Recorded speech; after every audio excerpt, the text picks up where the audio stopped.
Yes, everyone, it does somehow get better than what we've already seen over these 2 days. Since Wadley's launch, I've known of the potential of blow darts, but as they say, we leave the best for last. Here's my actual reasoning, however. Who in their right minds are actually going to farm that many blow darts? I mean, with the damages you see today, I would understand, but in terms of efficiency and accessibility, I personally would pass on the prospect. That being said though, if you do want to learn how to farm the winged feathery beast, then be my guest. We know the drill already, so here is the baseline, and you'll find non-wet enemies taking 150 damage per spitball, with the basic properties of the amazing Volt Go jelly, but throw atop a bit of spice and enjoy 180 damage per dart immediately. Compared to what we know of the potential, it may not seem too great, but these two benchmarks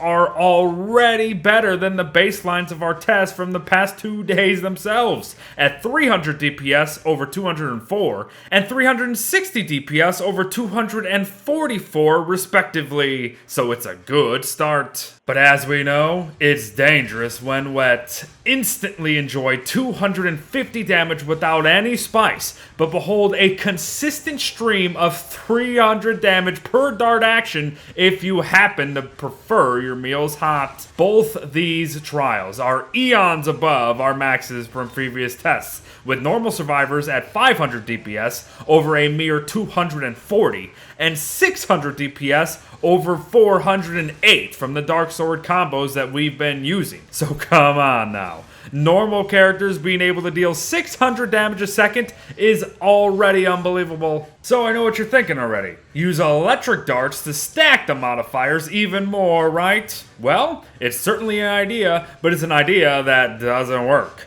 Electrical darts deal 90 base damage, and it's the built-in electrical modifier that ups that to 150 if your target's wet. But the additional 1.5 electrical modifier from the jelly does jack because it doesn't stack. The only reason you see an additional 30 damage per dart in the above clip is due to the 20% damage increase from spicy jelly itself. So, it's a shame, really. But Wolf's turn, and it's already getting nuts. Non-wet enemies attacked by darts by players who have only eaten a normal jelly are being pelted by 299 damage each, and spiced up players will dish out 359 damage a dart. Just under 600 DPS without wetness at its base, and already 718 DPS without wetness at its max. With a baseline Dark Sword test in mind, it's 406 DPS versus 598, and 486 DPS versus 718.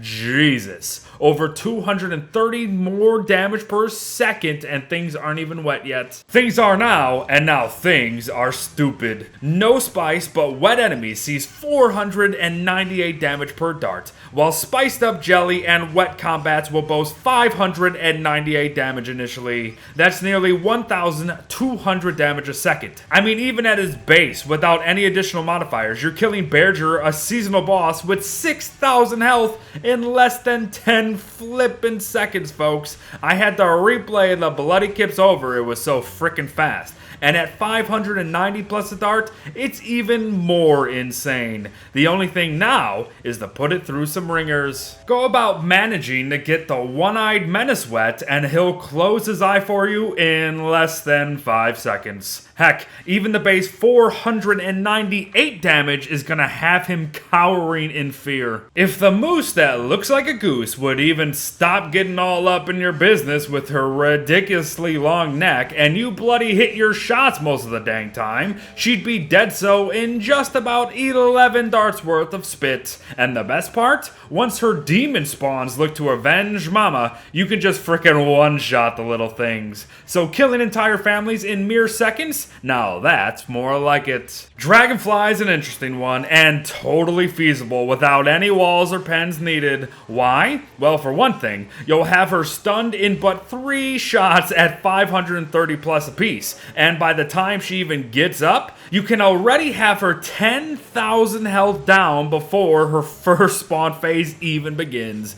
And the best part there, you can just follow her around, continue to get shots in, but also just one-shot her larva spawns anyways, so they will give you 0 trouble. I'd still have a Panflute on ya, but other than that, just go to town for a very easy victory. Her Majesty is a half no, half yes from yours truly, as you can melt her easy, no doubt there, and her Grumblebees die in a single hit. But once she begins spam spawning the little things and speeds them up, you're almost in a stage of constant stun at that point, so even one-shotting them is gonna be difficult. Is it doable? Abso-frickin-lutely. Very easily. You just need to prepare a little bit more to combat the little guys. But as I said yesterday, it's go big or go home. 6 wolves, 6 spicy jellies, a handful of blow darts, and 1 misery toadstool. Yes. This is gonna go exactly as you're imagining. The beast comes roaring out of his slumber. We all spice it up immediately, and soon you begin seeing damage indicators of 1,194, 1,356, 1,757,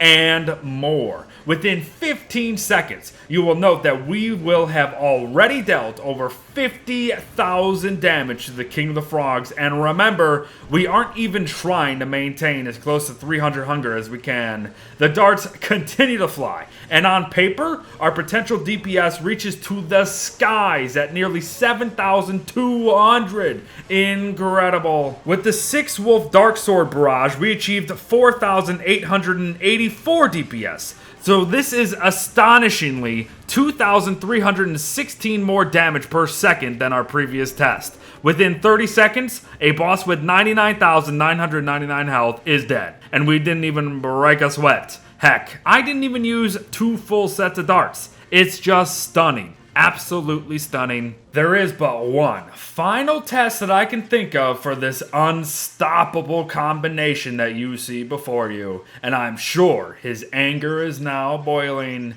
Expect this ultimate showdown soon enough, but for now, thanks for watching everyone, well wishes to all, continue to have great fun out there with Warley's newest additions, and I'll see you in the next one. Bye bye!